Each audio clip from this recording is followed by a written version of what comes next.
dans notre rubrique santé. Gros plan aujourd'hui sur la myopie. Selon une étude australienne, les cas de myopie explosent sur l'ensemble du globe et notamment en Asie. Le docteur Mark Timsit, chirurgien ophtalmologiste, sera notre invité.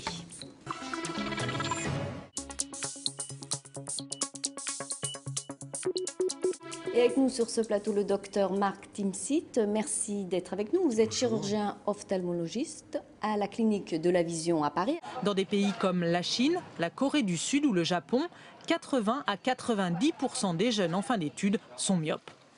Une épidémie qui a déjà gagné d'autres régions du monde. Exemple, les États-Unis.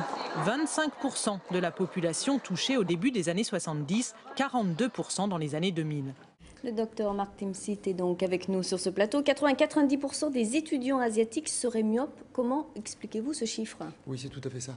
C'est un gros problème de santé à l'heure actuelle parce qu'il faut comprendre que sur ces 90% de myopes en Asie et 40% aux États-Unis, en Europe et en France, il y a 10 à 20% en Asie de forts myopes et 5% dans les pays européens et aux États-Unis. Et ces forts myopes peuvent faire de grosses complications au niveau de leurs yeux, du fait de l'allongement de l'œil et du fait d'anomalies de la rétine et de complications au niveau de la rétine. Donc c'est un gros problème de santé. Alors pourquoi une telle différence? Pourquoi les Asiatiques seraient-ils plus disposés à être myopes? Traditionnellement, on distingue plusieurs facteurs de causalité au niveau de la myopie. On a d'abord des facteurs génétiques. Il est absolument certain que les Asiatiques ont un facteur génétique beaucoup plus important que les Européens. En Europe, on estime que lorsque l'un des deux parents est myope, l'enfant a un risque sur 3 de devenir myope. Et lorsque les deux parents sont myopes, l'enfant a un risque sur 2 de devenir myope. Donc le facteur génétique est certain. Pour les Asiatiques, on a mis en évidence des gènes particuliers pour les Japonais, pour les Chinois, qui expliquent que leur prévalence de la myopie soit beaucoup plus importante là-bas.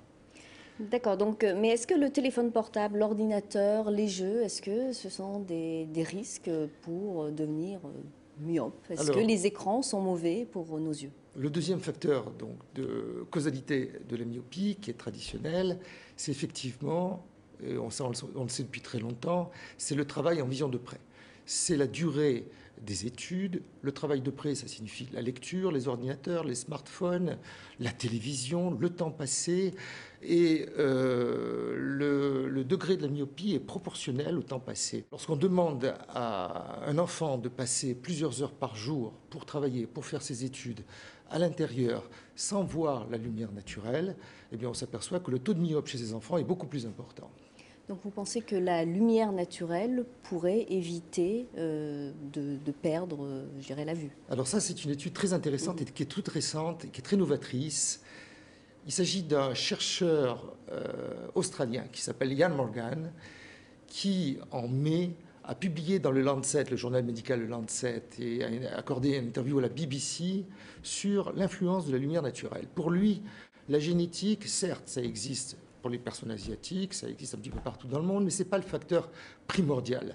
Certes, le temps passé en vision de près joue sur la prévalence de la myopie, mais il existe des enfants qui passent beaucoup de temps en vision de près et qui sortent à l'extérieur, qui ne sont pas particulièrement myopes, alors que des enfants qui sont enfermés à l'intérieur et qui ne sortent pas sont beaucoup plus myopes. Donc le mode de vie serait en cause, hein?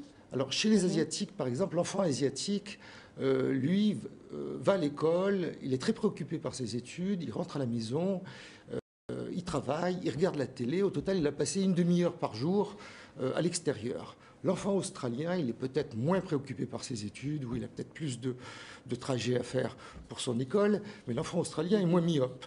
Et en Afrique, on a très très peu de myopes, on a 2 à 3% d'enfants qui sont myopes.